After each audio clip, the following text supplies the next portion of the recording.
Okay, good afternoon, everybody. Hey, Gus. Good afternoon, Gus. All right, let's start it off. Chris Harry, do the honors.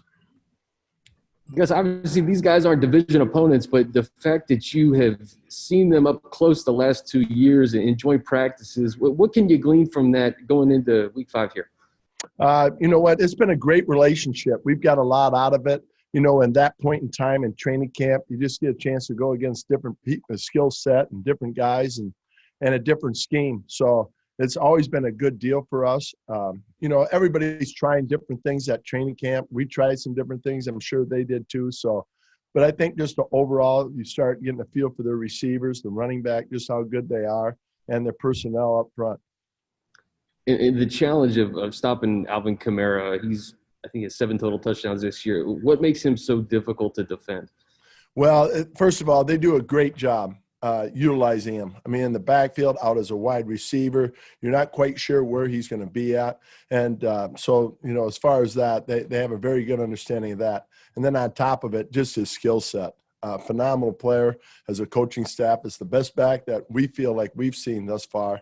And, you know, he's just extremely talented. He can do so many things, and he can take just a flare pass or a check down threat and turn it into an explosive play. So, you know, you've got to watch a lot of tape on him just for his running style and his catching ability. So he just adds a whole nother dimension to the game, and you're not quite sure when he comes out in the field where he's going to align. Appreciate it. Jeff Miller. Guess regarding last week, Anthony talked about just blown assignments and miscommunication, especially in the second half. What did you see last week? Yeah, I think, you know, the first half we thought that, you know, the first drive they went down and scored, and then we came back, we settled down. Some of that was play con, try to get a little bit cute, you know, with our defense, and we recovered from that, though, and I felt like we settled in and played pretty good football. But there was a stretch of, I think it was play 47 to 59, something like that, you know, 12, 13 plays where it led to 3 touchdowns. And in that period of time, we just didn't execute like we normally do. And, you know, as a play caller, we got to settle the defense down, get them back into a situation they're accustomed to. And, you know, it happened pretty quick. We just had some big plays, you know, a lot of explosive plays happen within that. That's really out of our character. So, you know, that as a defensive coordinator, I got to recognize where we are when we're on the field and how we're doing, and then, you know, settle things down so we get back to playing to the level we're accustomed to seeing. In talking to the guys either during the game or after, days after, what have you been able to identify what happened that things kind of got so unsettled? Yeah, I think it was just things that we're accustomed to doing. And, you know, there's that old saying where you see a little, you see a lot. Well, we were starting to see a lot.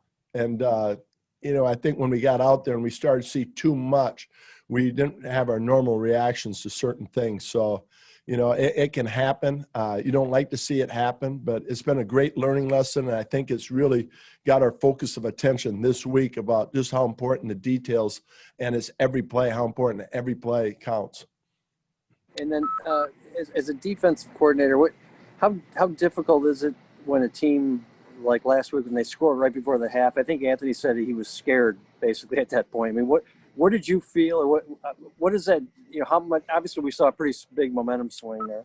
Right. Well, I know Coach Lynn has brought that up about, you know, a team that scores right before a half, but we felt like, you know, in the locker room, the guys were pretty good. You know, hey, it happened. Sure, it was kind of a punch in the mouth a little bit. But, you know, I think good teams, you got to come out in the second half and regroup. And, you know, it happened. We still had a lead.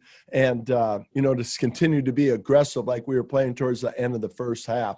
And I think when you look at it, you know, that's not what we did. You know, obviously those plays, we gave up some big plays. So whether it was that situation or we just had we tried to do too much or saw too much, you know, in conversation with our players, I think we all took accountability with it and know that it needs to be fixed.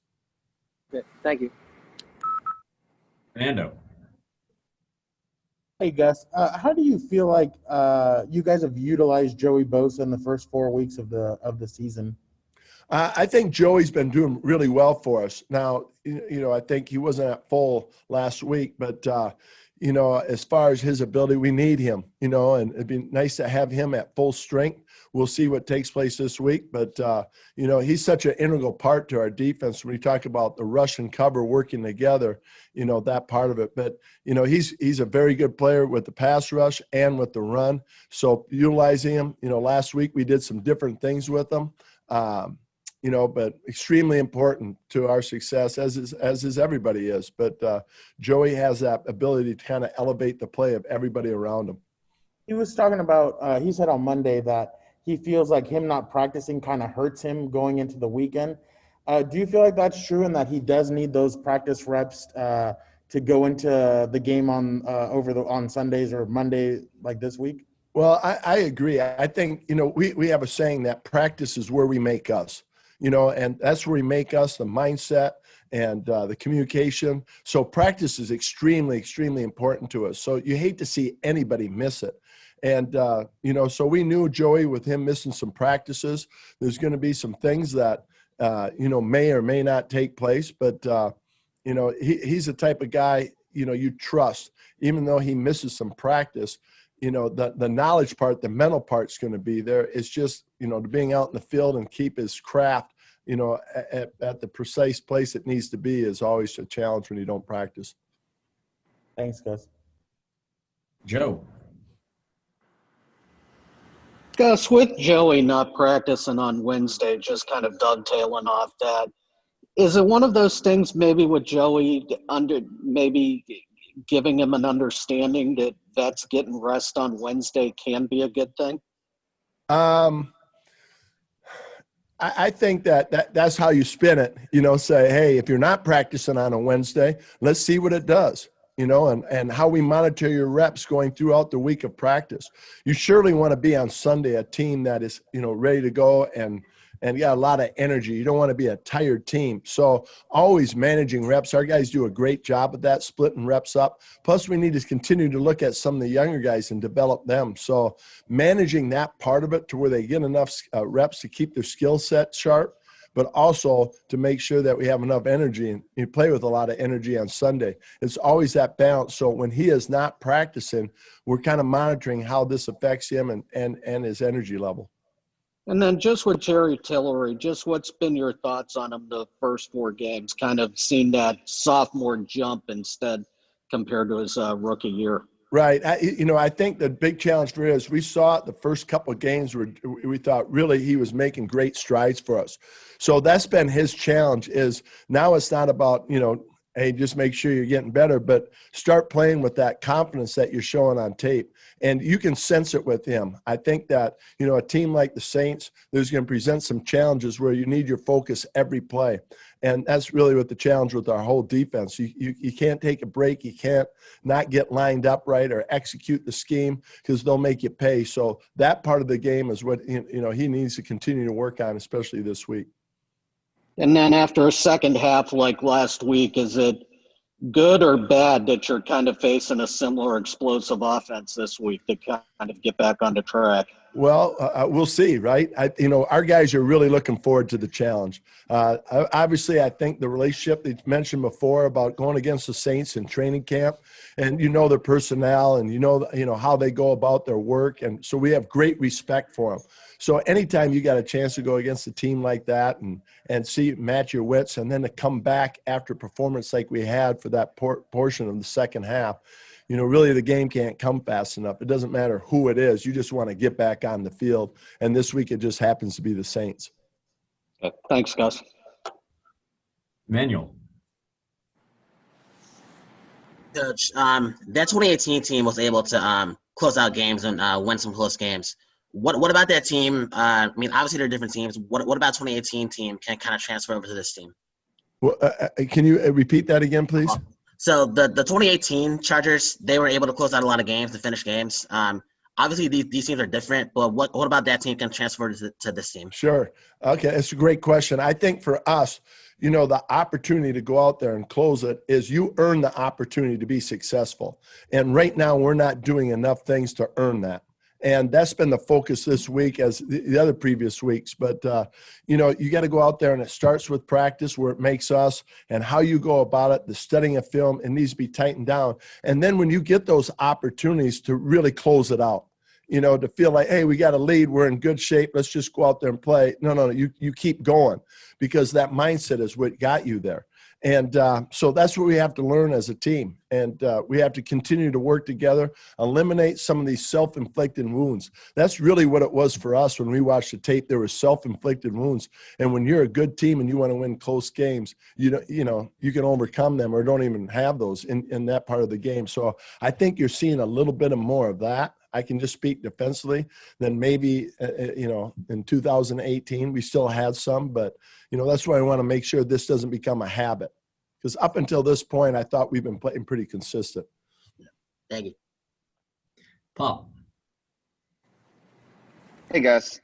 How much of Sunday's performance was just injuries catching up to your defense? I mean, you know, Joey obviously was less than 100%. Rayshawn didn't practice all week. And then you're down Mel, you're down Derwin, you're down Drew, you're down Chris. I mean, at some point, you would think that those injuries would catch up to you. Was that what happened on Sunday? Well, I don't know. I think, you know, for us, we look at it more like this. You try to kind of design a defensive system that going into it, you know that you could have injuries. And, you know, the beautiful thing that we like to think is it gives a lot of people opportunities in play, and you can plug and play some guys. Obviously, you want your best players playing, but it should not reflect on performance like what we saw on Sunday. And we've got plenty enough good players out there, guys that understand things. So it's not a talent issue at all. It was more of a focus issue.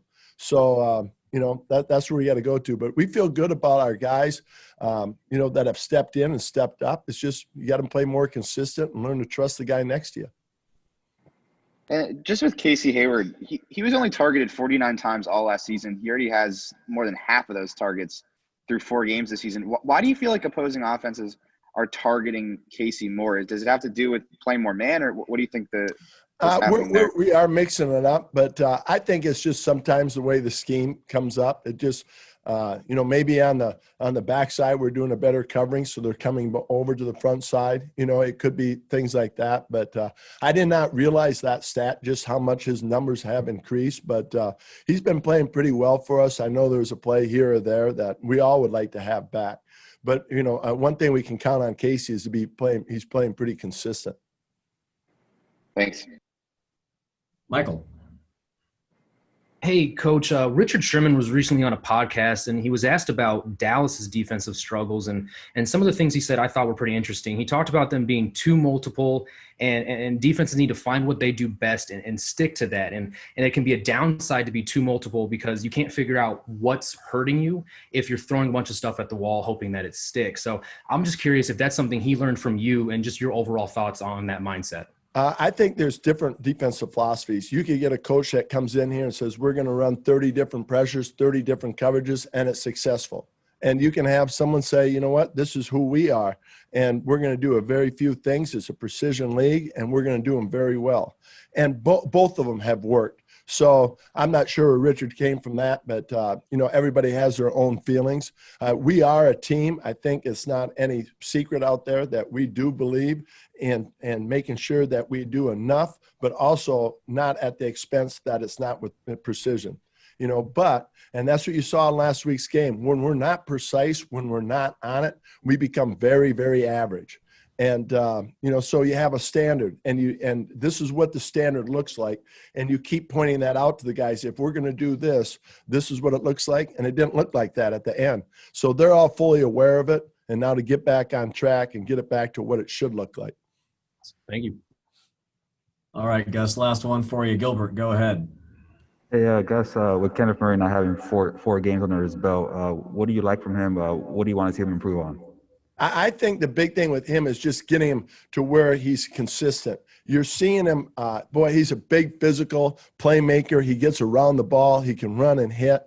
So when you see that, you try to get him around the ball a little bit more. I think that's on me. That's what I got to look at and say, how can we get him around the ball? How can he affect the game even more? So, you know, I think that's some things that we're looking at right now for him. But I think the consistency, like you would think with a young player, again, it's got to be precise. and it's close, but it's got to be that way every play. And I think that's what he's learning about this game, and he'll learn it real quick this game. I mean, you talk about a precision league. That's how the Saints play. They have the ability to do multiple things and play with precision, which is very hard to do. So it's going to force us to be even more precise. Thank you, guys. All right, Gus. Appreciate the time. Okay. All right. Thank you, everybody. And we have Nas coming up right now. So we'll be at the podium any minute.